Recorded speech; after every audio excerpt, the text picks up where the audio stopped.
قنک آمار بر دست مدهن سبارت به آستا بازرگانی ناورا حریم کردستان و عراق و ترکیه ده امیوان آمارانه جوراش کرده بکن سال 2018 با بهای 11 میلیارد دلاران افغانستان بازرگانی هم بیه. سال 2019 12.9 میلیارد دلار بوده. 2020 17.3 میلیارد دلار.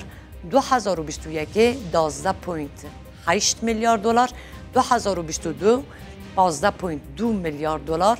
2023 جارکدم بلند بوده بیشتر 20 میلیارد دلاران. 2024 20 میلیارد دلار بوده. 2025 دخوازن بگینه آستا 30 میلیارد دلاری او بر همین گوش ترکیه و با حریم کردستان و عراق تین هاورده کرن بکتین جه ماتین خورکه و ذات جراد بیجن با قلمانیه آلاوین آوایی سازینن بر همین حسن و قولایه ماده کیمیایی و به تایبتی جی موبیلیانن